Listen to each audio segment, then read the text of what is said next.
लोकशाहीचा बुलंद आवाज, रिपब्लिकन वार्ता, महाराष्ट्र। पैठण बस आगाराला मिळाल्या 10 नवीन बस। आमदार विलास भुमरेंच्या प्रयत्नाला यश, बस प्रवाशांना दिलासा। बातमी येते पैठण येथून। छत्रपती संभाजीनगरच्या पैठण आगाराला आमदार विलास भुमरे यांच्या माध्यमातून BS6 प्रकारच्या नवीन 10 बस उपलब्ध झाल्या आहेत। शुक्रवारी पैठण बाजार समितीचे सभापती राजू नाना भुमरे, पाचोडचे सरपंच शिवराज भुमरे यांच्या हस्ते लोकार्पण करण्यात आले।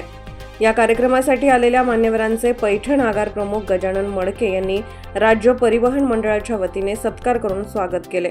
10 नवीन बस उपलब्ध झाल्यामुळे काही प्रमाणात प्रवाशांना दिलासा मिळणार आहे।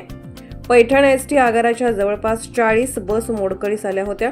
या बसमधून प्रवासी वाहतूक सुरू होती, त्यामुळे प्रवाशांना मोठा त्रास सहन करावा लागत होता। याची दखल घेत पैठणचे आमदार विलास भुमरे यांनी BS6 प्रकारच्या 10 नवीन बस पैठण आगारासाठी उपलब्ध करून दिल्या आहेत। शुक्रवारी बस स्थानक परिसरात बाजार समितीचे सभापती राजू नाना भुमरे, पाचोडचे सरपंच शिवराज भुमरे यांच्या उपस्थितीत 10 बसचा लोकार्पण सोहळा पार पडला।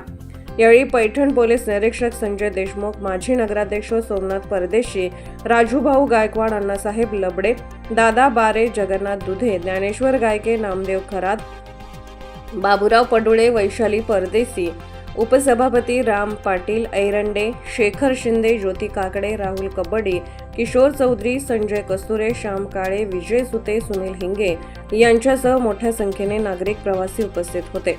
रिपब्लिकन वार्ता महाराष्ट्र न्यूजसाठी पैठण छत्रपती संभाजीनगर प्रतिनिधी सुनील आडसोळ।